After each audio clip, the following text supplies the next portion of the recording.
Welcome back, everyone, to the Giants Not on Holiday Let's Play Special number 13.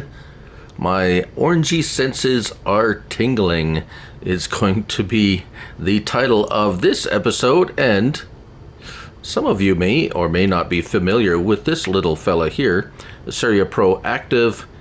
It is a crop sensor for precision farming. Now, if you recall, last episode, we nitrogen, yes. So we very crudely fertilized our fields here in a very manual way. However, it turned out not too bad for what it was. This one I'm not sure about yet. We're going to leave that and see how that turns out. However, I thought now that we have had our first growth, and yes, we have weeds, being that we're going organic, at least mostly organic. We're not going to do anything about the weeds, and it is going to hurt our. Let's turn our field info on here because it is going to hurt our yield a bit. We're bouncing between 115% out of 125% on here, just due to the weedage and various levels of nitrogen going. See, we have too much here. 210 out of 200. So, a little explanation about this little unit. It is comes with the. Let's get into our DLCs here, and I got them all installed, so it's a little bit messy here. It is the Aseria. It's the same one, the crop sensor here. Aseria Color and Range Extension Pack. I've shown that before, and it also comes with the Proactive Range Extension mod here that we can change the colors on, which I have. Now, this is different from the base game one. Apparently, the range is like 150 meters from side to side, so very encompassing. However, what we're going to do is we're going to give it a shot over this field. Now, this field, some spots has way too much on it already, but we're going to turn that off. Let's go to, where is it? Activate automatic. There we go. I don't want to keep putting on more on there that it doesn't need, so that it should. Yes, so it's sensing, as you can see here, it's sensing where it needs to put on a little bit more. And that's as far back as I can go, so we're not really seeing. But you see, it's kind of like shutting off and on, and it's only putting on. But what it is doing now is it's sensing the crop. And it's saying, okay, well, it needs just a little bit more here, but none here. And it's putting a very, very precise amount of fertilizer on exactly where it's needed and nowhere else. So aside from the general precision farming thing, this is actually, and I've done some testing, and it actually does make a difference. And as you can see, it's actually putting on just a little bit more, and hopefully it's actually doing what it's supposed to be doing, because, well, it's not putting on much, so it's just putting on a little bit what it needs. So that's kind of where we're at. And hold on, I didn't turn it on. I guess it helps if I fold sensor, lift sensor, turn on trailer.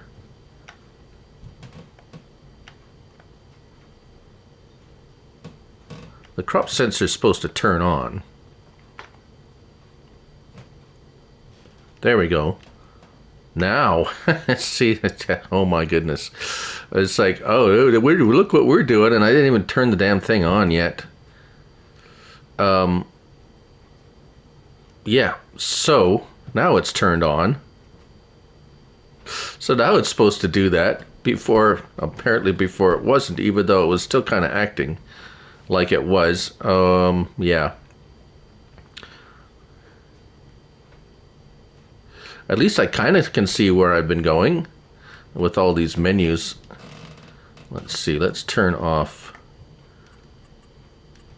There we go. We can see a little bit better. And as you can see, it is putting on a little bit here and there. And let's stop it for a moment and see if it has given us any benefit as in yield, expected yield. 91 out of 100, 90 out of 100. Not bad, I guess. Let's see, over here it was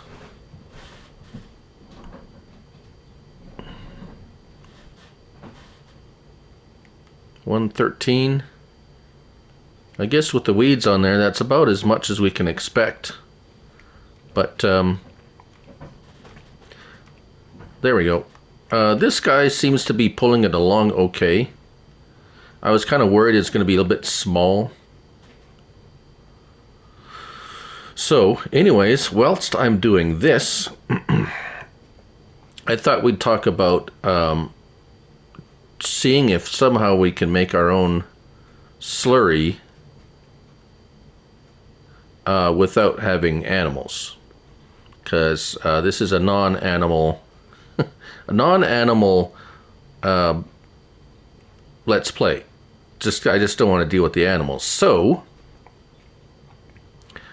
I was trying to find factories or something that will produce slurry, and I know there's a beet production or a beet one that does what I'm not doing beets, and I'm not going to get slurry from beets, or I'm not going to do beets just to get slurry. So the next best option is digestate, which is from biogas, and there's a few biogas plants that accept straw. And I've used them before, so it's nothing like it's going to be anything really new. However, in the past I've just taken that digestate and made solid fertilizer from it, and didn't really use it as a fertilizer. So I think that that's, if anything, that's going to be the difference to it. And there we go. So now if we look at our field, it is much more evenly fertilized, as you can see here. Let's see our yield, seed rate, soil types. So yeah, I think we've done a little bit better job of evening it out for sure. So I'm going to go ahead and hit this. Oh, I did have to sell some oats to get a little bit of cash because we were down to $11,000. So I sold a few oats. Looks like we're going to have to refill this tank a little bit. We'll see how much we use. But anyways, I'm going to finish this off, and then I'm going to look at placing down a biogas plant.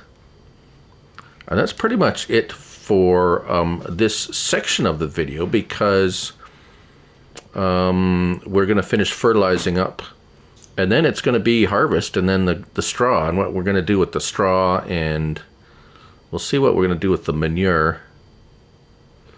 I guess they'll still use it for fertilization. Anyways, be a bit of an experiment either way. So we will see you when it's ready for harvest, and see what our yield's like. Because remember, this is wheat now, so we'll see how much straw we get and wheat. And we still have that oat. There's an oat field up yonder there that we that was actually getting closer to harvest than this is going to be. So see you in a bit. So here we are in the field, and I just wanted to show something. If if I see if I can get this, okay, that's about as large as I can make. Now I have the sensor turned on, and just watch ahead of the tractor. As you can see, the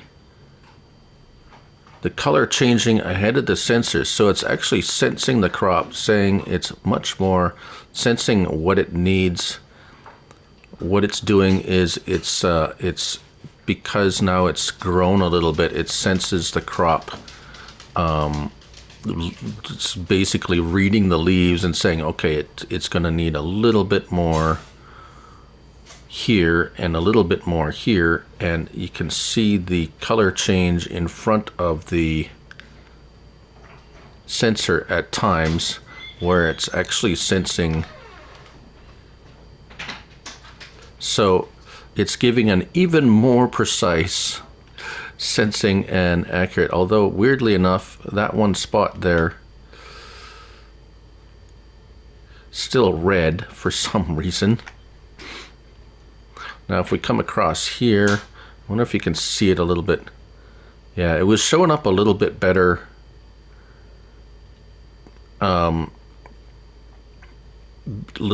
before. I wonder if we'll get into a spot here where it's pretty heavily fertilized here already. But through some of the yellow spots there, it was, you could see just if you're looking at the little nitrogen map at the bottom left there, that's what I'm looking at. And the color is kind of, it's as the sensor passes over, it's getting a bit more and more accurate reading of what is required from the soil due to the plants. Yeah, there we go. Now see how the color is changing in front of the arrow. That's the colors. So it's sensing the plants, and it's like from before it's like, okay, it needed this much, but now that it's grown, it needs just a little bit more. So if you do want to spend the time, the crop sensor does actually work. Now this is the modded version. You could also, a lot of the tractors now have, if I'm going to show you that, bear with me here for a moment. Let's just go to these medium tractors. I know the Kubota tractors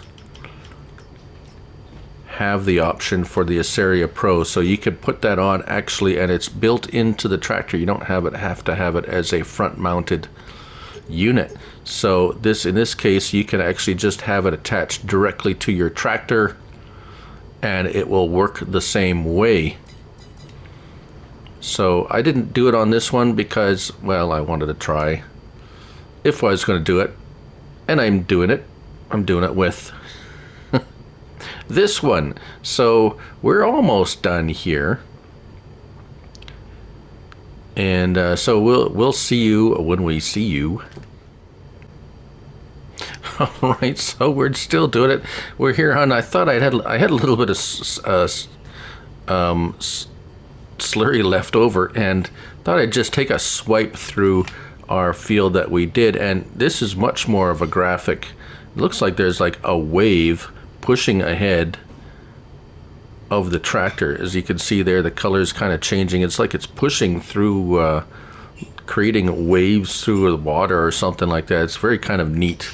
You see that sensor working even more graphically here on this field because of the situation with the nitrogen. And you can see that I did not have enough nitrogen on here, as it happens, and I probably still won't, but I thought I'd show you because it's really kind of demonstrating that front crop sensor, how it's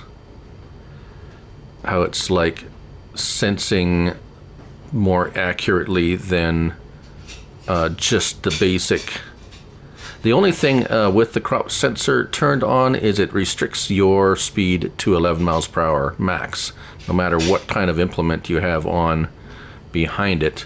Even just traveling with the slurry spreader off, it's going to hold you to 11 miles an hour. I guess that's because it's can only sense, it's not a high speed sensor. So just so you know, that's like, how come it's supposed to, this thing's supposed to go 15 miles an hour and I'm only going 10 or 11? And actually that is why. So now that you know that and you've seen it, that's really all I was gonna do. So there you go. We'll see in a bit. And so here we are. Our oats are ready to harvest. So we're going to hit it now. There has been mentioned, you should, I forget who it was, one of my loyal viewers said I should wash my vehicles, and I forgot to last episode. So here we go. I have bought in this handy dandy portable water hose to clean up my equipment with. It was very dirty for sure. So nice shiny orange. We get it all shined up. Even the header needs to be cleaned up. It's very, very dirty.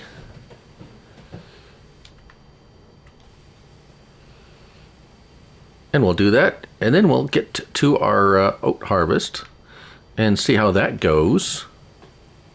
There we go. I think that should just about do it. Nice and shiny, clean. A little bit worn, but we have been using it quite a bit. Let's see. Will it tell me? Yeah, 14%. Oh, that's not too bad.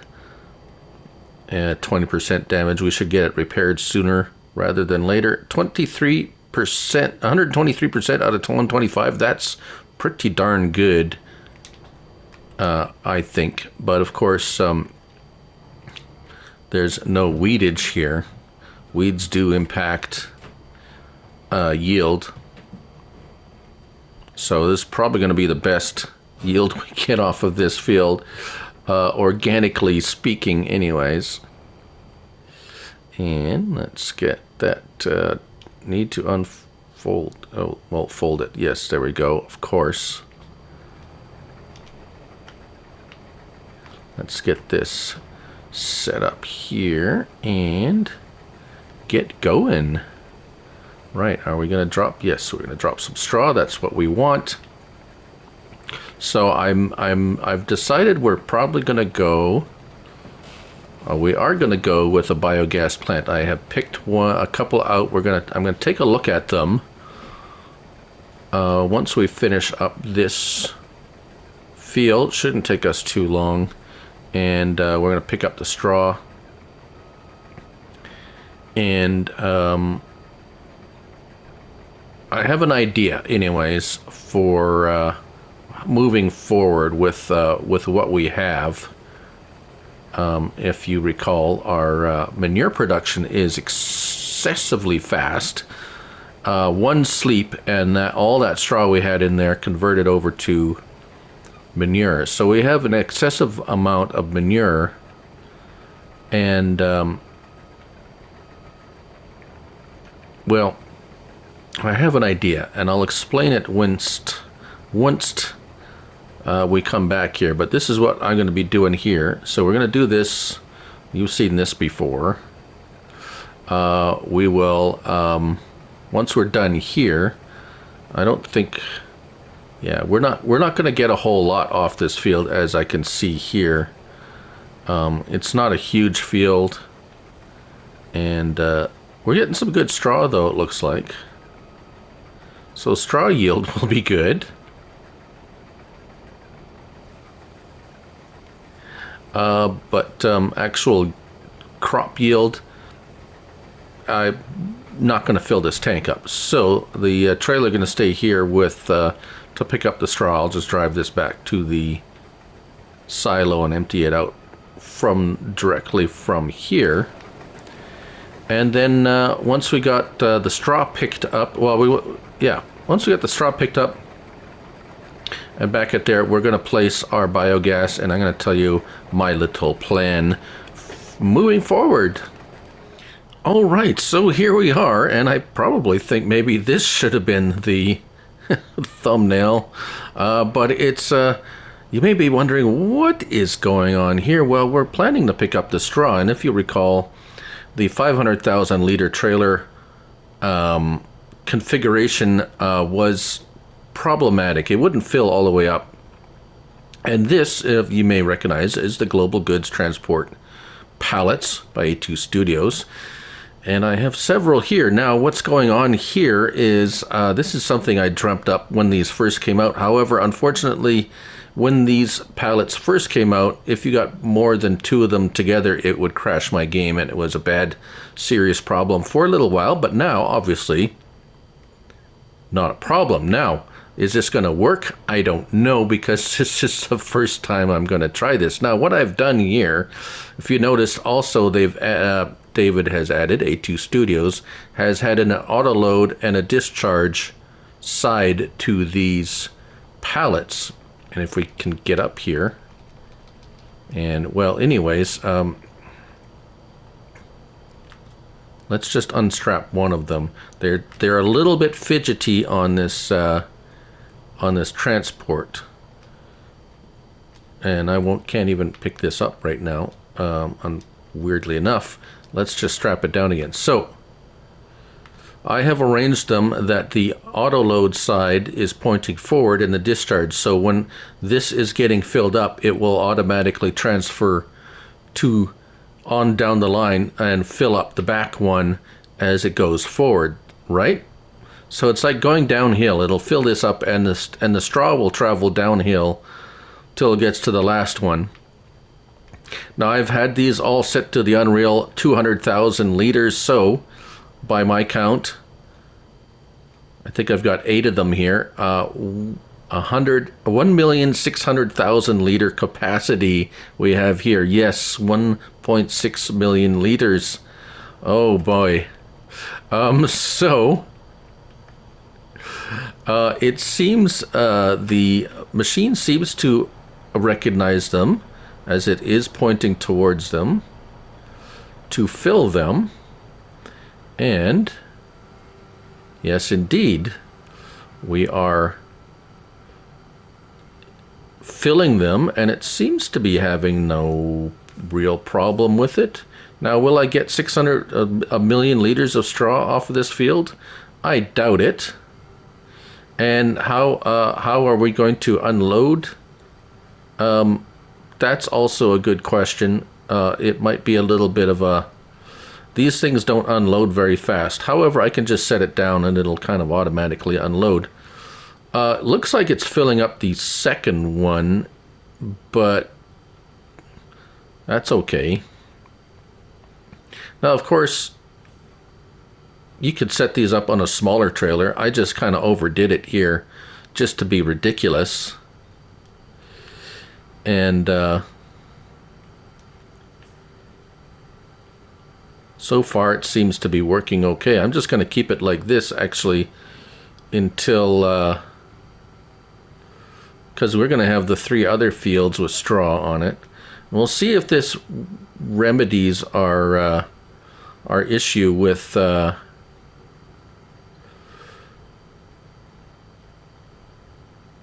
capacity, because obviously straw fills up a lot, and we're going to see if my experimental system here actually works and it's actually distributing it evenly, because it still seems to be filling up that front one, and that front one doesn't seem to be filling up. They will kind of expand in size as you fill them, and it looks like it's being... Oh yeah, see, look, it is. My theory. So it's going downhill, and it's ending, and it's filling up this last one first. Yes, there we go. See, it's all just like, it's just flowing downhill, and it's hitting the last one, and we got 59,963 right on. I love it when a plan comes together. So we should be good for quite a while. 1.6 million liters. I don't know why I hadn't thought of this earlier. And actually, I did way back when, and when I had so many problems with it, it kind of went on the shelf, as it were, and kind of put to the wayside. Now, this is almost going to be this is turning out to be like I should put this out as a how-to video. I think I might have before.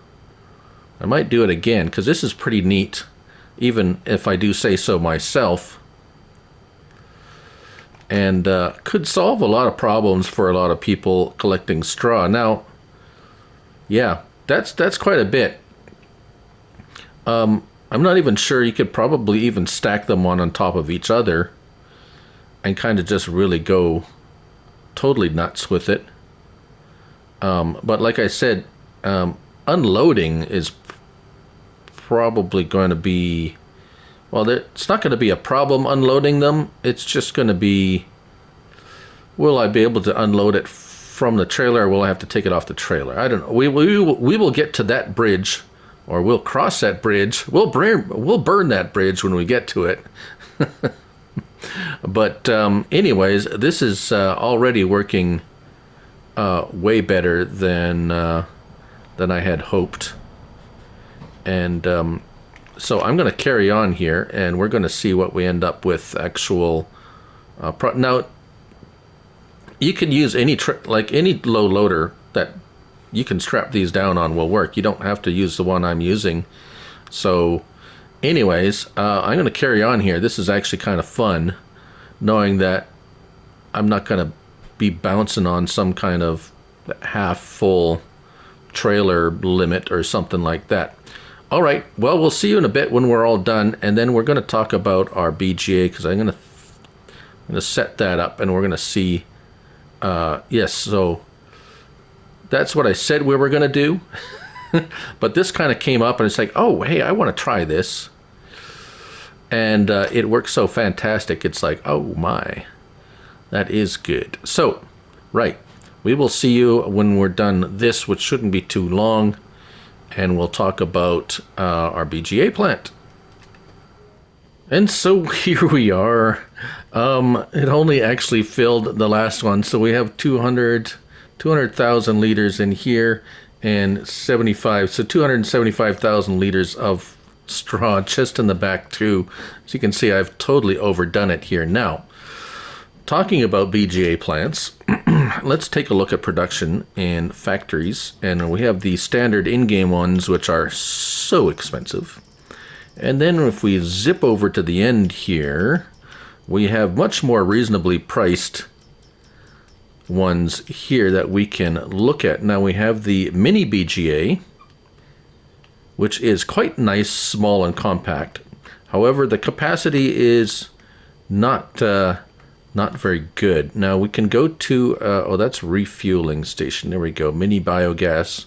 Now this is, I do believe we have two of them. One is super fast and one is not, and one is, I can't remember the difference between them. One is with refueling, and the other one is just a mini. So this one has a refueling station on it, which we don't need, and this one is just a regular mini biogas plant, which will do fine. However, I think with the volumes of straw we're going, we might have to go with the industrial BGA, which is obviously much larger. However, we have lots of room here. It's just we don't have lots of money right now, and I think it would actually fit very nicely right here, and it will take straw. So it takes a bunch of stuff, manure and liquid manure. Slurry, yes, that's what I wanted to say. And it will produce digestate, which is also what we can use to spread on our fields for fertilizer. Yes, words are being hard for me right now.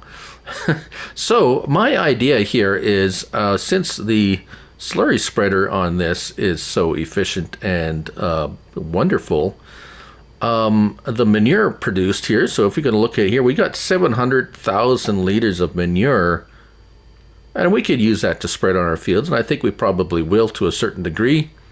However, we can take that manure and plug it into our BGA as well as the straw and double produce, digestate at a fairly rapid pace. If I recall, it works pretty quickly. However, before we can do that, we must get some money. Now, let's unstrap all of these. And let's just grab this one. And I'm pretty sure we will be able to... Blah, blah, blah, blah, blah, blah, blah, blah. Yes, there we go. So we can just throw that there, and it will empty itself out. It's not the fastest unloading. However, it's pretty easy. Just throw it on there, and it'll unload until it's empty, just like so.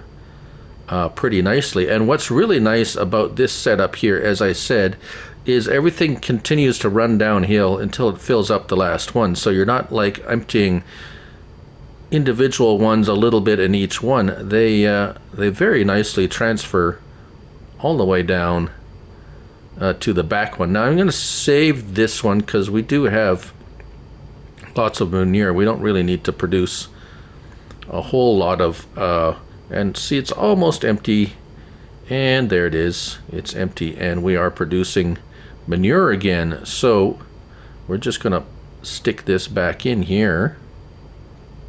Now this isn't straw isn't the only thing you can use these for. Crops like this is these will hold anything, right? Remember that. It's just I'm just using it for straw, but as for a grain trailer, just pull up your, we'll probably show that too.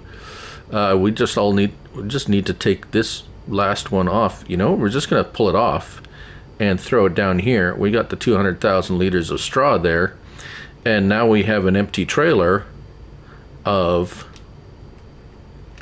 we'll strap that down, and we can use that now to load our grain. We just took out the last two. Oh, actually, we could probably... Yeah, we took off the last two. Now we have like a bajillion liters of capacity for grain or whatever we want to put on there. But anyways, yeah, so now what we're waiting for... Oh, what are we going to seed in that field out there? That's a really good question. I am wondering if we should diversify a little bit since we have straw production throughout these three fields. We might go with something, say, different. Although it will mean we need money, but we'll have a little bit of, we have oats and barley. December. So December we're looking like, which is right now it's October. So another couple of months we'll sell that off. We'll have a little bit of extra cash. I might actually go with something like corn, just to be a little different, or sunflowers. Let's see, 24, corn is 14. Sunflower might be kind of fun. Yeah, maybe. We'll see. Anyways, we're going to wrap this one up here today, and hopefully you guys had fun watching this. I had fun making it, actually. We had like sensing and unreal craziness here. But thank you all for watching. I'm Looney Farm Guy, and until next episode, bye for now.